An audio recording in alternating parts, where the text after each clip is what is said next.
sahabat Pondok Media di seluruh Indonesia. Kami datang, kita belajar.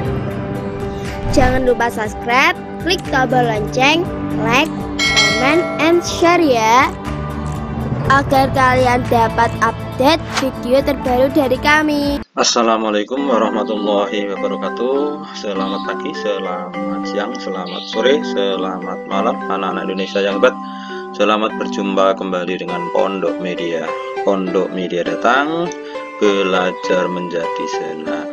Kali ini Pondok Media masih bersama anak kelas 5 dalam membahas penilaian tengah semester 1 untuk tema 3 muatan pelajaran IPA, IPS, dan SPDP.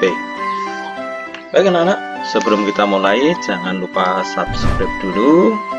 Yang belum subscribe ya, klik tombol subscribe.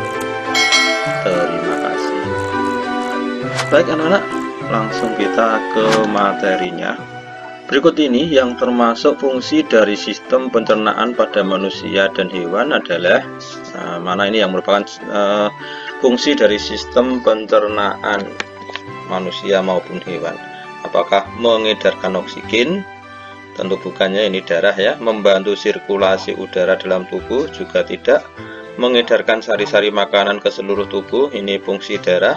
Kemudian yang D, memperhalus makanan sehingga nutrisi dapat diserap oleh tubuh. Jawabannya yang betul adalah D ya.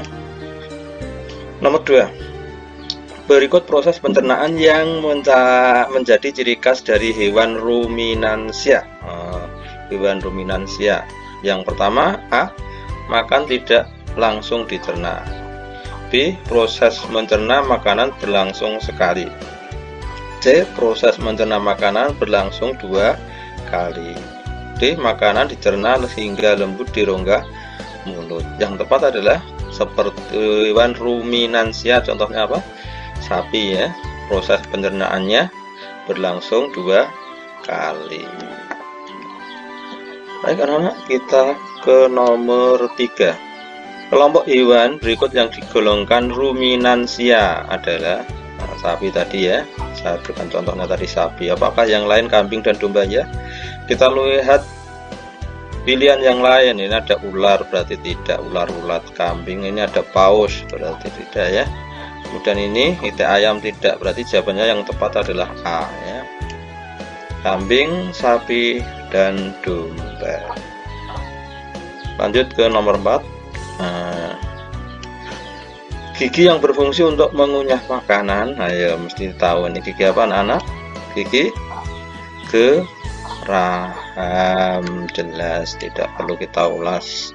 Lanjut ke nomor 5. Proses pencernaan makanan pada manusia pada tahap tertentu akan mengalami penyerapan makanan.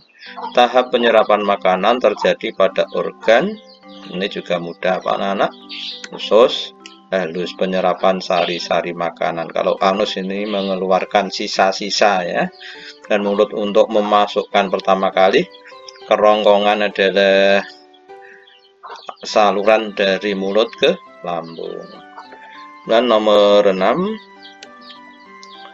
proses penyerapan makanan pada manusia melalui beberapa tahap. Tahap setelah makanan ditelan di kerongkongan adalah mana anak-anak? Masuk ke lambung. Makanan masuk ke lambung dan mengalami proses pemecahan. Itu anak-anak ya, dari kerongkongan ya. Tadi sudah. D. Lanjut ke nomor 7. Gerak peristaltik terjadi pada organ yang ditunjukkan dengan angka. Gerak peristaltik itu gerak meremas-remas sehingga makanan turun ke lambung. Berarti sebelum lambung apa ini anak? Nomor 2, kerongkongan. Baik anak-anak, nomor 8. Enzim betialin berfungsi untuk mengubah zat tepung menjadi zat gula.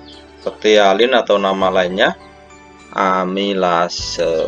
Nomor 9. Enzim yang dihasilkan lambung dan berfungsi untuk membunuh kuman. Nah, ini asam ya. Tapi asam yang mana? Asam klorida. Yang dia apa ini pilihannya? Asam karbonat. Salah ya. Berarti asam klorida HCl. Lanjut nomor 10.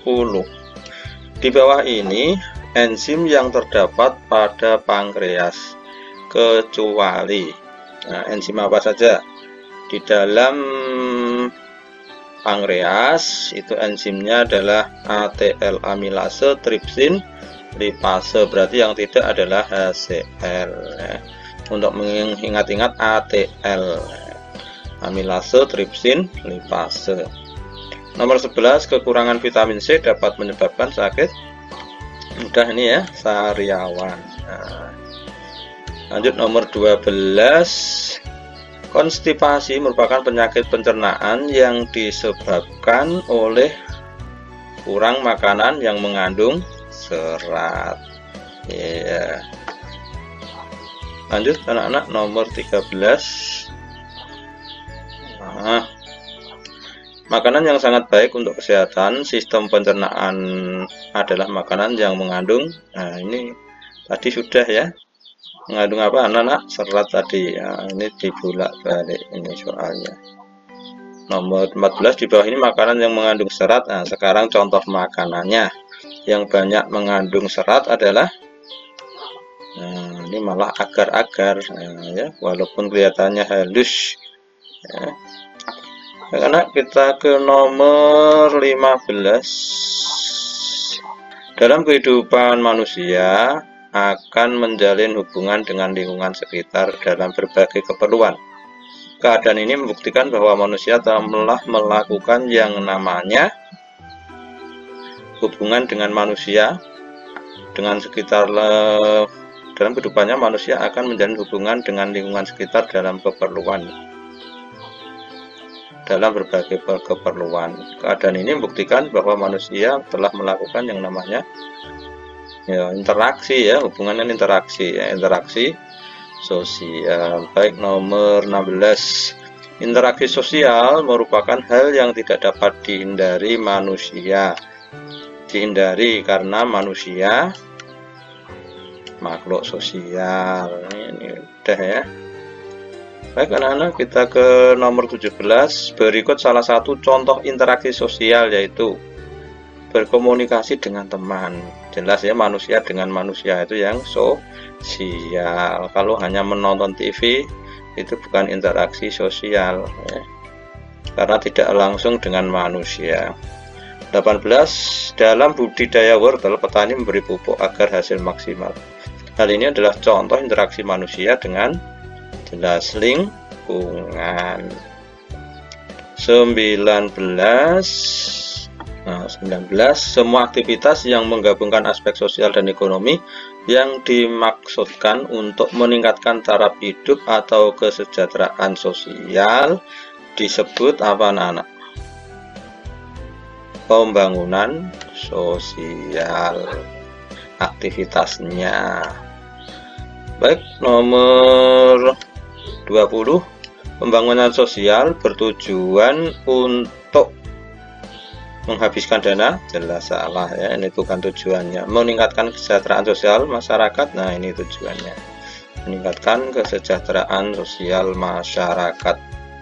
21. Tujuan pembangunan akan tercapai dengan baik jika ada kerjasama dari apakah pemerintah dengan swasta, semua warga dunia, negara-negara tetangga. Nah, ini yang tepat ya, semua lapisan masyarakat. Baik, nomor 22.